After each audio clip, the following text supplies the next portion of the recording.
Cette semaine à Pamplemousse Sucré, on est au studio bien entendu et je reçois Amélie Legault. Elle est illustratrice, artiste et autrice jeunesse. Vous allez voir qu'elle se dévoue, c'est avec passion qu'elle fait son métier. Allô Amélie? Allô? Donc, autrice jeunesse, comment ça a commencé tout ça? Comment t'as trouvé ta voix? Ça a pris un petit moment quand même, là. Ça a commencé, j'ai toujours aimé la lecture. J'ai des parents qui lisent beaucoup. Puis, j'ai été libraire jeunesse. Puis c'est là, en fait, que j'ai découvert vraiment l'univers des albums, parce qu'une partie de mon travail, pour être capable de recommander les livres aux clients, c'était de ramener une grosse pile d'albums jeunesse le soir, là, puis passer au travers, les lire et pouvoir en parler le lendemain. Puis c'est là que j'ai redécouvert, en fait, cet univers-là. Donc, c'est quand même très jeune que j'avais envie de faire ça. Puis, j'ai étudié en art visuel, j'ai bifurqué un petit peu en histoire de l'art pour être libraire quand même longtemps. Puis, je voulais faire de la peinture aussi. Donc, j'ai commencé à faire des expositions avec des grandes toiles. Puis, finalement, ça marchait pas super bien, là. Ça peut être difficile quand on fait les grandes toiles, justement, de les vendre et tout. Faut l'espace. Je pense j'en ai vendu 2. Donc, puis, j'ai passé d'un extrême à l'autre, en fait. Éventuellement, j'ai commencé à faire des cartes de souhait. Donc, des petites cartes avec des flamants roses qui étaient les personnages principaux. Puis, c'est en développant, en fait, mes collections personnelles, de cartes de souhait, d'affiches, calendrier. J'ai parti mon entreprise. Donc, c'est en faisant ça que j'ai développé mon portfolio. J'ai commencé à écrire un peu. Puis, tout ça s'est fusionné à un moment donné que j'ai eu des premières idées de manuscrits, de livres. Mais le fait que tu aies étudié justement en histoire de l'art, que tu aies étudié le théâtre, j'imagine que ça c'est venu apporter quelque chose. L'histoire de l'art, oui, en fait, pour la... Bon, j'ai fait le bac au complet, puis à la fin, finalement, pour me rendre compte que j'étais pas vraiment une théoricienne de l'art. Puis, je me suis rendu compte que j'aimais plus parler de l'art aux enfants, en fait, donc vulgariser. Puis, j'aimais aussi aller dans les musées puis faire suivre les tours guidés avec les enfants, en fait. Puis, aussi, en histoire de l'art, mais là, on a beaucoup de recherches à faire, beaucoup de choses à apprendre par cœur. Puis, ce qu'on retrouve beaucoup dans mes livres, c'est apprendre en riant. Ce que j'ai remarqué, mes professeurs, la matière que je retenais le mieux, c'était les professeurs qui me faisaient rire, en fait. Donc, j'ai essayé de garder ça dans mes livres. Bon, un côté, il y a une histoire, mais il y a toujours un petit côté éducatif aussi. Puis, la structure aussi, là, parce que c'est quand même faire des textes de 30 pages en histoire de l'art, faire la recherche. Faut une discipline là, aussi. Là. Donc, ça m'a aidé beaucoup. Là. Puis justement, après, tu t'es lancée dans les livres pour jeunes. Ben, t'as fait, au début, tu as fait tout ce qui était illustration. Quand on parle d'illustration, tu as parlé justement des flamants roses tout à l'heure. Pourquoi les flamants roses? C'est la physionomie, en fait, qui peut se rapprocher facilement de l'humain. Là. À part le grand cou, là, c'est sûr, là, mais c'est les grandes ailes, je peux leur faire n'importe quel mouvement de bras humain. Les grandes jambes, même chose aussi.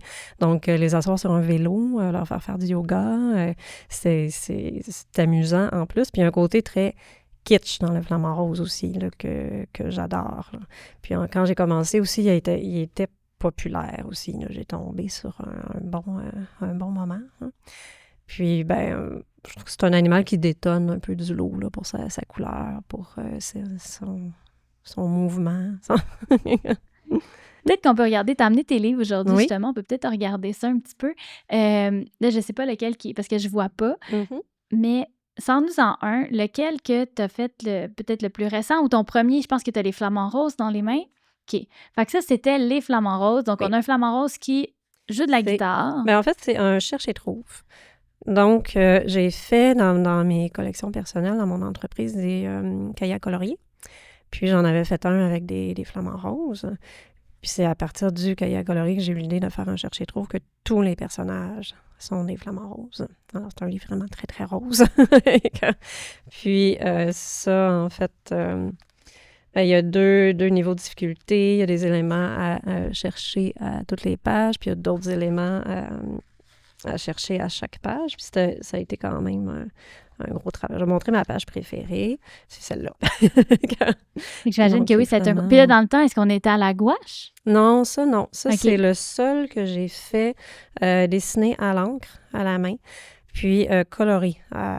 Donc, un peu plus une méthode bande dessinée, dans le fond, le coloré à Photoshop dans l'ordinateur.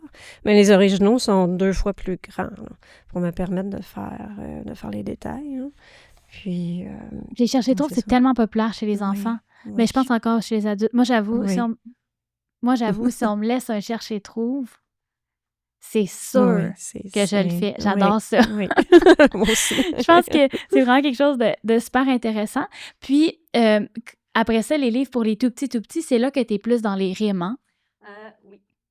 On a Jeannette la crevette. Ici, en fait, c'est une histoire qui rime toute avec le son « et ». Donc, c'est un beau défi. Est-ce que tu fais des banques de mots? Oui. Okay. Là, je vais taper rime en « et », puis là, je regarde, puis en fait, je vais aller trouver qu'est-ce qui est le plus drôle à illustrer. Donc là, c'est ça, là, la bobette les crevettes qui placotent dans une bobette. Ça, quand je montre cette image-là en animation scolaire, c'est l'hilarité. Et tout ça basé sur ta belle-fille qui voulait donc avoir des crevettes comme animal de compagnie. Oui. Pourquoi pas? Oui. Puis je pensais pas que ça se pouvait, mais finalement, un prof m'a dit que oui, ça se peut dans l'aquarium de crevettes. Et c'est aussi inspiré de ta grand-mère. Oui, Jeannette. Ma grand-maman s'appelait Jeannette. On l'appelait Jeannot, mais... Parce que le livre, en fait, si tu nous racontes un peu cette histoire-là, parce que tu t'es inspiré de ta grand-mère et des crevettes? Ça a commencé par une idée de faire un livre sur les crevettes, puis ensuite, j'ai décidé de nommer ma crevette principale Jeannette, parce que mon personnage était un petit peu craintif, puis ma grand-mère était un peu comme ça aussi, là, vraiment peur de sortir de chez elle. Fait que là, finalement, la version de Jeannette ici vit plein d'aventures avec ses amis, fait du patin à roulettes. Malgré qu'elle a peur, elle n'a pas le choix. Ça. Oui, ben, elle a fini par surmonter ces petites peurs. Là. Donc, est-ce que tu as été longtemps intéressée à la poésie? Au secondaire, j'étais bonne en poésie. En fait, je me souviens de la seule présentation orale où j'ai eu une bonne note. C'est parce que j'aimais pas ça. J'aimais pas ça. J'aimais tellement pas. Tu sais, j'étais terrorisée. Là. C'est vraiment étonnant qu'aujourd'hui, je fais des animations scolaires. Puis des fois, je suis sur scène au Salon du Livre. Puis... Mais est-ce qu'être devant des enfants, c'est différent qu'être devant des adultes? Oui, tout à fait. C'est vraiment, vraiment plus facile. Puis, mais ça, au secondaire, il y a une amie qui m'avait poussée à faire du théâtre. Là. On avait monté la comédie musicale Hair.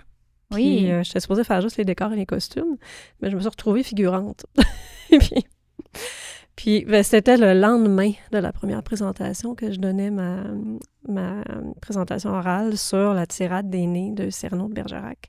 Donc, ça pouvait la poésie. Pas être pire. Fait que, mais je l'ai super bien eu. Parce qu'il fallait que je le récite aussi, là.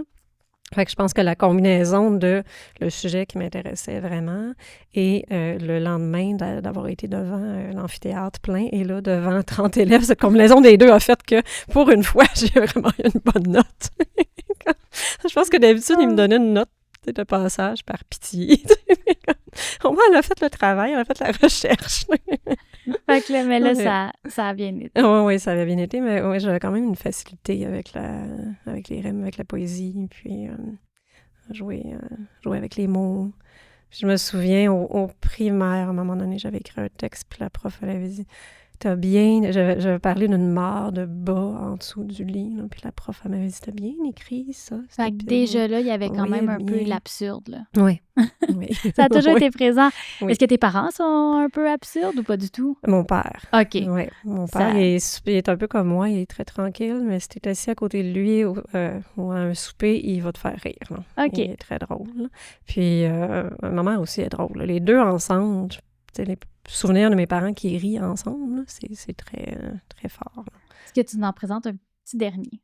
Oui. Lequel tu as envie de nous parler? Je parle dans le micro. Hein. C'est pas grave. On va combler en attendant. On va combler. Je vais vous parler de mon dernier, en fait, qui est inspiré d'une collection personnelle que j'avais faite.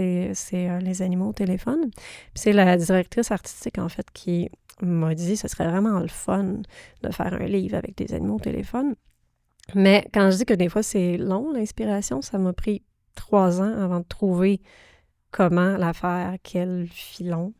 Puis, en fait, c'est une chaîne d'animaux téléphoniques qui s'appelle. Puis là, on apprend qui ulule, qui miaule, qui rugit, qui blatère. Fait que dans le fond, c'est vraiment pour apprendre le son des oui, animaux c'est aux ça, enfants. pour apprendre mais il y le a cri des animaux. toujours un petit côté Et éducatif. je souhaite vraiment bonne chance aux parents. C'est bon, là, le chat, ça va, miaou, le corbeau, ça va. Tu sais, mais quand on... Là, la vache, ça va aussi, mais quand on se rend à mettons, le chameau, là, Ah oui! tu sais, bonne chance pour faire le Que cri. fait le bruit d'un chameau? Oui, c'est ça. Puis le canard coin-coin. Puis ils ont aussi des liens familiaux de plus en plus absurdes. Là, on a le collègue de sa mère, la chèvre, qui bâille le bé au grand-père de la libraire. Donc, ça devient de plus en plus absurde là, d'une page à l'autre. Là. Puis j'ai toujours essayé de penser à qu'est-ce que l'animal faisait avant de recevoir l'appel. Lui est en train de peinturer son mur. La chauve-souris est en train de faire un casse-tête. Le lion, mais là, je voulais pas qu'il fasse peur, fait que j'ai mis des bigoudis. Pourquoi pas?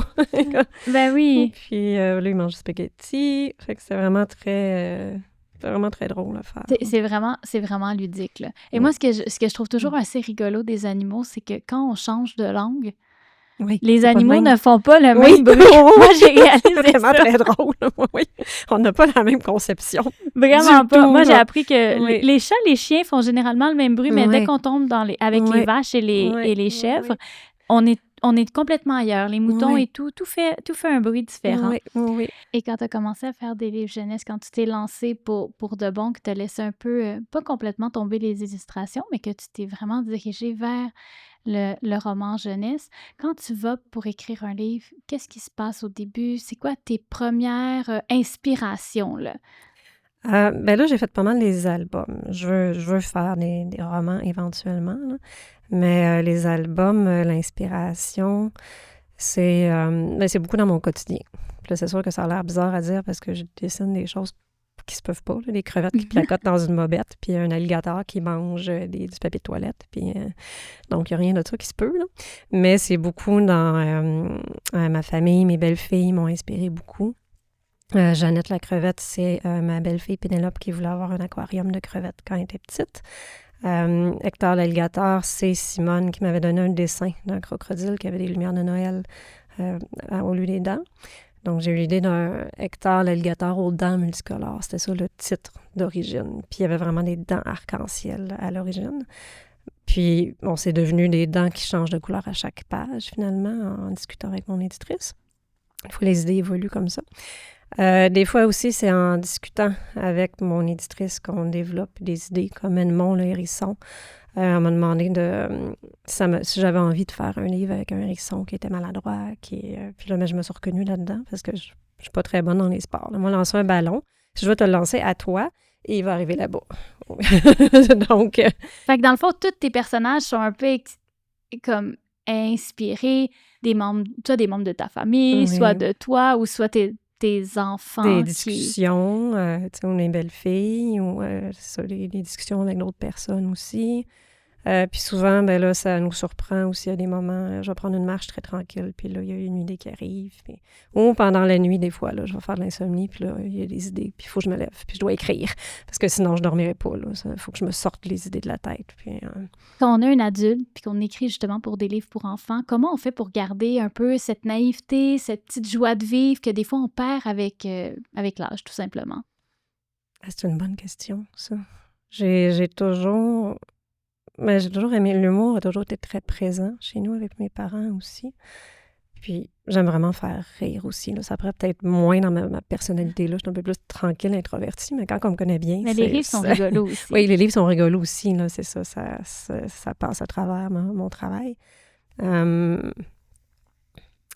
sais pas. Je fais mes dessins, je pense à mes idées, puis quand ça me fait rire, souvent, c'est sur la bonne voie. Oui, c'est sur la bonne voie, oui, souvent. Quand je travaille les rimes, c'est beaucoup ça aussi. J'aime ça travailler avec les rimes parce que ça limite à certains mots à utiliser, puis ça donne des idées que j'aurais jamais pensées avant, là, comme des crevettes qui se baignent dans une casquette.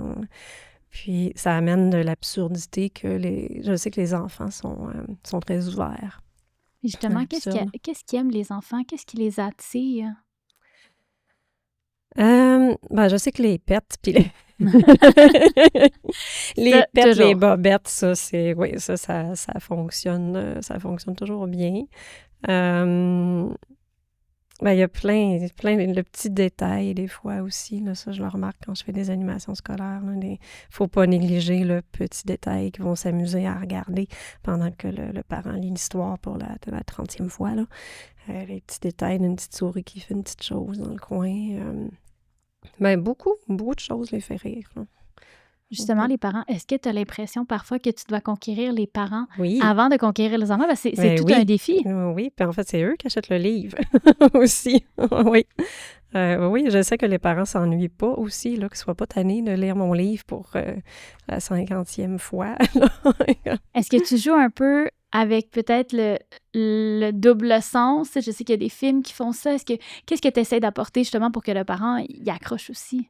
Des fois, il y a des petits clins d'œil dans Jeannette la crevette. Les films préférés des crevettes, c'est des références au Conte pour tous. Donc là, ça, c'est beaucoup ma génération. Là. On a Crevette et bottines, mettons. Puis, je pense dans les illustrations, dans l'humour aussi. On parle des illustrations. C'est souvent des animaux. Ou encore le monde marin.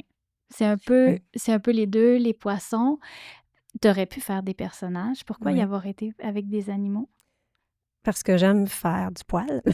De la fourrure. La fourrure, les plumes. J'aime vraiment travailler les textures, en fait. Là. C'est ce que j'aime le plus faire. Donc, probablement que dessiner les humains, il y aurait beaucoup de des perruques. Parce que tous tes livres sont illustrés par toi. Parce que, comme j'ai dit, t'es autrice d'albums jeunesse, mais également illustratrice. Comment tu vas les créer, justement, ces personnages-là? Est-ce qu'on est dans des... Est-ce que tu utilises la tablette? Est-ce que tu utilises d'autres, justement, techniques de peint? Est-ce que tu peins? Comment tu les crées? Je travaille avec beaucoup des images de référence. Beaucoup, là, quand je fais les animaux, parce que je veux quand même un côté réaliste, même si ce que l'animal va faire l'est pas. Si j'assois un animal sur un vélo, je veux quand même avoir la bonne musculature, même s'il est dans une position humaine qui se peut pas. Là. Puis ensuite, je vais travailler... Avant, je travaillais plus à la main, mais là, mes esquisses, je vais les faire beaucoup sur la tablette. J'ai mon écran portable, puis j'ai ma deuxième écran qui me sert de tablette à dessin aussi. Donc, je la penche, pareil, comme une table à dessin. Puis je peux dessiner directement dans Photoshop dessus. Puis ce qui est pratique de faire les esquisses à l'ordinateur, c'est que, par exemple, si la tête de mon personnage est trop petite par rapport au corps, je la sélectionne, je l'agrandis. J'ai pas à l'effacer et à la redessiner au complet, dans le fond. Fait que ça l'amène une certaine rapidité, mais dans tes tout débuts, c'était pas avec la tablette. Oui, c'était tout à la main. Tu le faisais avec l'acrylique, avec le crayon, c'était avec quoi? Oui, c'était crayon à lamine efface, papier. Puis, presque mes premiers livres sont à la gouache. Donc, en fait, je faisais mon esquisse à la mine, puis après ça, je la calquais sur un beau papier, puis après ça, je la faisais à la gouache. Puis là, la gouache, des fois, les gens, ils ont l'idée de les petites pastilles qu'on avait au préscolaire, là, mais c'est plus des tubes, un peu comme l'aquarelle.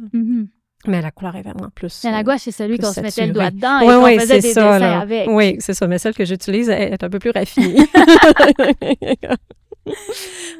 Puis... moi, j'ai fait de l'acrylique, j'ai travaillé au marqueur. Il y a beaucoup de mes premières collections de cartes de souhait qui sont faites au marqueur de designer, dans le fond. Là, je me sentais limitée par les couleurs, donc j'ai commencé à travailler à la gouache. Puis éventuellement, là, les échéanciers pour les livres sont quand même courts. Puis j'ai commencé à travailler à la tablette. Mais j'ai vraiment travaillé fort pour qu'on ne voit pas de différence entre le dessin que je fais sur la tablette et la gouache que je faisais avant.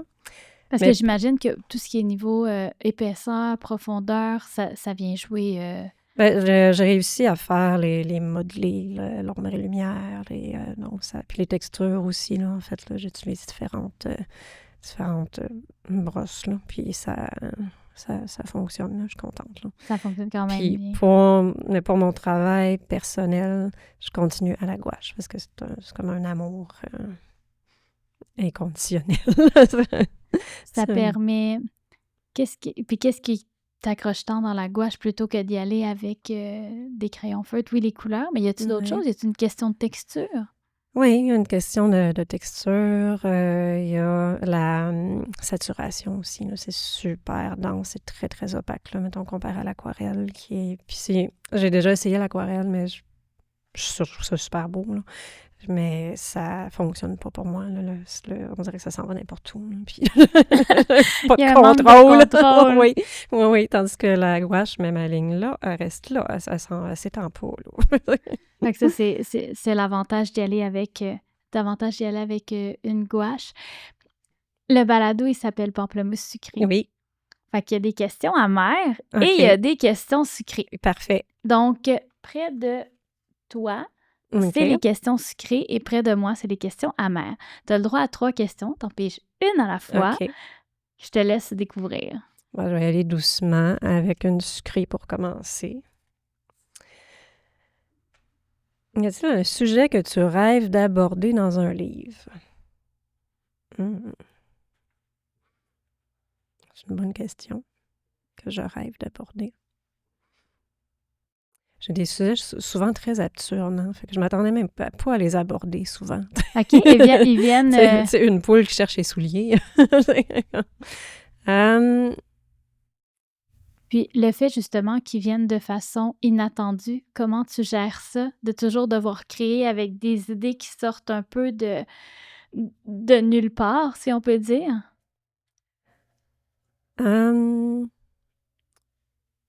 Ben, c'est sûr que je vais écrire, je vais faire des premiers jets, puis on finit par y aller avec celui qui débloque, dans le fond. Celui que finalement, ça va sortir tout seul, là.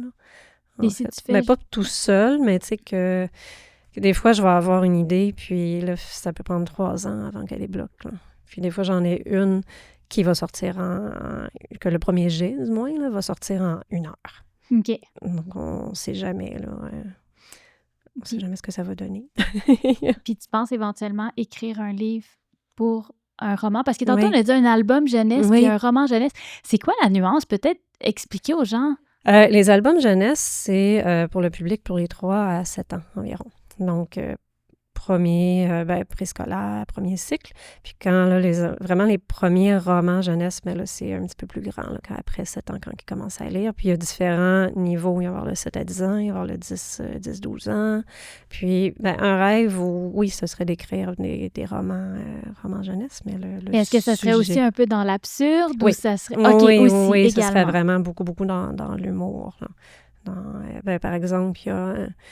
J'ai lu récemment des livres que moi j'aimais beaucoup quand j'étais jeune pour m'inspirer. La série Not Dog de Sylvie Desrosiers à la courte échelle, qui étaient des enquêtes qui étaient très, très rigolotes. Puis les Billy Stewart aussi, que mes belles filles ont lu, qui ont beaucoup aimé. Donc, c'est pas un sujet précis, mais c'est comme un projet là, que j'aimerais réaliser. Je te laisse en piger une autre. Je vais... Amère, cette fois. On va y aller avec l'amertume. Je vais oser. Comment vis-tu les médias sociaux? En tant qu'introverti, c'est pas toujours facile, là. En fait, là, ça demande beaucoup, quand même beaucoup d'efforts. Là, mais j'essaie de trouver le moyen de m'amuser là-dedans, là, puis de faire rire les gens. Puis, mais c'est sûr qu'en même temps... je suis fière de partager mon travail aussi, là, de le faire découvrir, puis de voir la réaction des gens aussi. Puis, mais des fois, je trouve que c'est un peu une pression, en fait. Là. Puis je peux être un long moment sans faire, puis là, je reviens. Tu peux prendre une autre question. Okay. Fait que tu vas pour la sucrée ou pour la amère, pour la dernière. Sucrée. On retourne dans le sucre. OK. Est-ce que tu as la dent sucrée dans la vie? Je fais vraiment en plus olive. OK. Et chocolat noir. Oh! Oui, je pourrais me nourrir de juste ça. Je serais contente. Ça va pas ensemble, par contre. Là. Ça va pas vraiment ensemble. C'est quoi le sentiment quand on entre dans une librairie et qu'on voit son livre? C'est extraordinaire. C'est une célébration à chaque fois, en fait, là, quand je termine, quand je remets le livre, quand je vois le premier montage, après que les graphistes ont passé. Puis quand on le reçoit, quand on le tient pour la première fois dans notre main aussi. Puis ça, des fois, c'est plusieurs mois avant qu'il soit en librairie. Puis la première fois qu'on le voit en librairie aussi, c'est un autre... Fait qu'il y a des petites célébrations à chaque fois. Tu fais les salons du livre. Oui. Tu rencontres donc beaucoup de jeunes à ce moment-là. Tu vas aussi dans les écoles. Comment ça se passe? C'est vraiment le fun. C'était plein... tu ressors de là souvent avec plein... tu as eu des compliments toute la fin de semaine au Salon du livre. On rencontre d'autres auteurs aussi. On est content de se retrouver d'un salon à l'autre. Donc, c'est super le fun. Puis, c'est ça, là, les gens, c'est sûr que c'est compliment après compliment. On a rencontré les enfants aussi, leurs réactions. Il y en a des fois qui viennent à Québec. Il y avait un petit garçon qui est venu à chaque année. Puis c'était vraiment cute, là. Fait que T'es un grand fan, là? Oui, c'est vraiment un grand fan, là. Fait qu'on a une photo ensemble aussi à chaque année, que lui grandit. C'est vraiment cute. Puis il rentre à quel âge? Là, il doit être rendu à peut-être 7-8 ans, là. Fait que là, il a besoin du roman, là. Oui, c'est ça, il va être dû pour le roman. Oui, puis les écoles, ça, au début, ça me faisait très peur. Mais finalement, j'ai décidé de l'essayer quand même. Puis finalement, j'adore ça. C'est vraiment enrichissant. Je ressors de là un peu vidée, là, quand même. Là. C'est exigeant. Là. Mais c'est une belle fatigue. Là, parce que les enfants sont hyper généreux, sont super enthousiastes. Des fois, c'est tellement drôle. Là, j'arrive, puis ils m'appellent Amélie Legault. Là, c'est un mot. Là. Il n'y a pas de... Il n'y a pas de séparation. Non, il n'y a pas de séparation. C'est le nom composé. Oui, c'est ça. Là, c'est vraiment... C'est toi, Amélie Legault? Oui. Moi, Amélie Legault. Amélie Legault. Je passe en corridor. C'est Amélie Legault, oui. C'est super drôle. Puis... Et ils m'étonnent avec leurs questions, ils m'étonnent. C'est super le fun de les voir, d'avoir leur intérêt aussi. Fait que cette proximité-là, t'adores ça, cette proximité-là avec le public. C'est quelque chose qui est important pour toi. Là. Oui. Il y a certains auteurs qui ne vont pas aller vers la littérature jeunesse, qui vont considérer peut-être que c'est un peu moins intéressant. Un peu comme les émissions jeunesse, hein, c'est la même chose. Il y a plusieurs acteurs qui ne veulent pas faire des émissions jeunesse parce qu'ils considèrent qu'ils ont peur de rester coincés là-dedans. Comment, toi, tu le perçois? Ça fait longtemps que je le sais. Quand j'étais libraire jeunesse, à un moment donné, un client qui était étonné, je conseillais des livres à son fils, puis il était étonné de voir que je les avais lus. Je disais, ben oui, je les ai lus. Je lis au moins le premier de chaque collection pour être capable de les conseiller. Puis c'était des romans pour environ 10 ans. Là. Puis des fois, tu lis des vrais livres. C'est des vrais livres. Là. Puis encore aujourd'hui, je vais à la bibliothèque puis j'emprunte autant de l'adulte que de jeunesse que pour ados, juste parce que j'aime ça. Là. Est-ce que c'est important pour toi justement d'emprunter des livres de jeunesse pour t'inspirer, pour voir ce qui se fait? Parce que comment on reste un peu à l'affût? Oui. Ou flâner dans les librairies aussi, puis dans les salons du livre aussi. Mais je vais feuilleter beaucoup de livres pour être au courant. Donc, j'ai-tu répondu à ta question? Oui. Oui, OK. Tu as répondu à ma question. Dans le fond, j'en comprends que la littérature jeunesse, tout comme la littérature d'adulte, il ne faut pas les mettre sur un piédestal l'un ou l'autre. Ils sont égaux, ils sont tous les deux importants. D'ailleurs, les jeunes lisent de moins en moins. Est-ce que... Hein? C'est triste. C'est triste, mais apparemment, les adultes aussi lisent de moins en moins si on regarde la chose. Est-ce que le fait que les jeunes lisent de moins en moins, quel rôle considères-tu que tu as face à ces jeunes-là?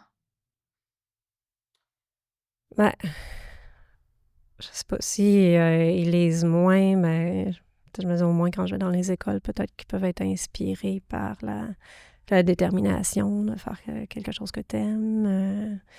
Puis, j'espère qu'il y a des activités, autre chose qui remplacent la littérature. Là. Je sais que moi, ça a été tellement présent que j'ai la difficulté à imaginer.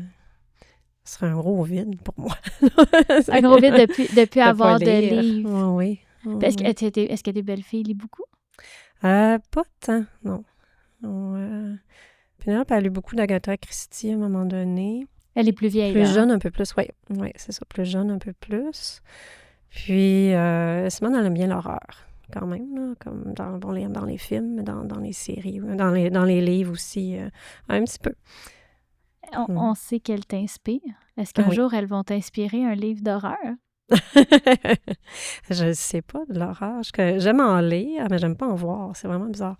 Un film d'horreur m'intéresse pas, mais un livre, ça va. T'sais, plus jeune, j'ai lu toutes les Stephen King. J'avais pas l'âge pour, j'étais trop jeune, ça n'avait pas rapport.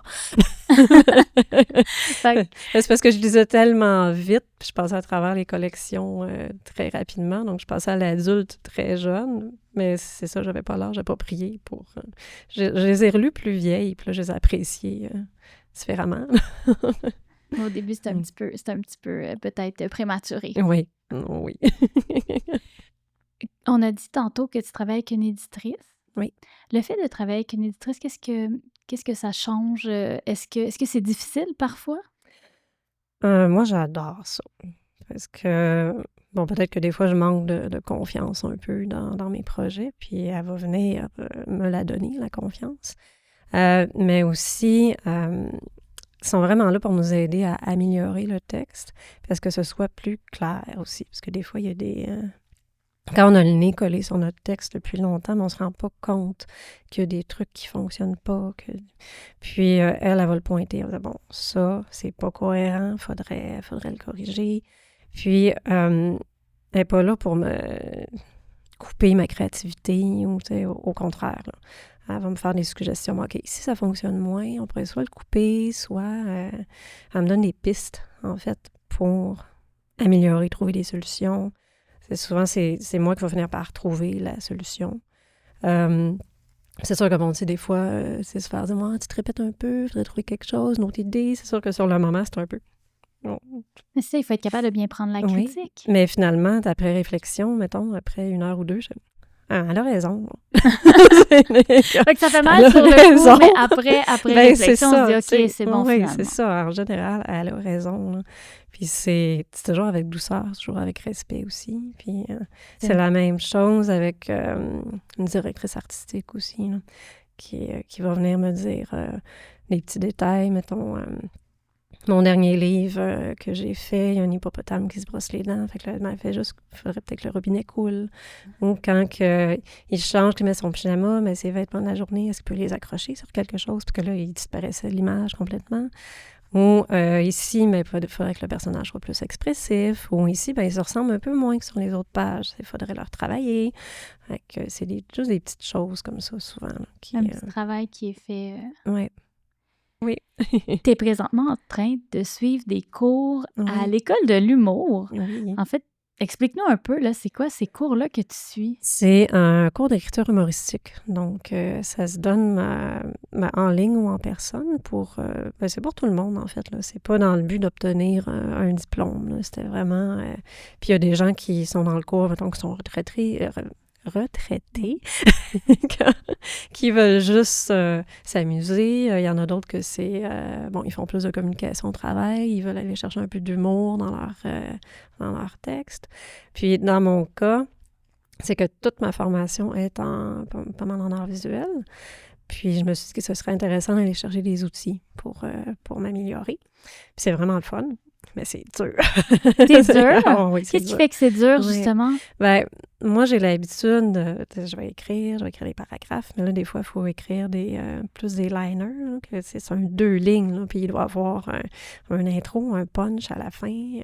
Mais c'est vraiment le fun comme exercice, là. Puis la gang aussi, là, est le fun. Puis il faut présenter nos devoirs. Puis là, ben, tout le monde apporte des commentaires sur les devoirs des autres. Fait que c'est un peu une pratique devant public à nouveau, ça? Oui, mais là, c'est ça, là, j'étais nerveuse encore le premier cours. Là. Je pense que ma voix shakeait. Puis là, c'est juste une série discours, on est 12, là, tu sais. Ça va, là. Mais je les connais pas. Mais là, rendu au 4e le cours, ça va, là. Puis on est là juste pour le plaisir. Il n'y a pas pas de chicane, pas C'est ça, il n'y a pas de pression finale, Non, c'est vraiment pour le fun et tout. Oui, oui. Ben, Amélie Legault, comme le Oui, disent les Maude. enfants. Oui. Merci beaucoup d'être venu au balado Pamplemousse sucré. Et si vous voulez suivre toute sa carrière artistique, bien sachez que tout est dans la description. Donc, les gens vont pouvoir aller te suivre sur ta page Facebook, Instagram, partout. Ils vont pouvoir connaître qu'est-ce que tu fais puis les prochains livres que tu vas sortir. Super. Merci. Merci beaucoup.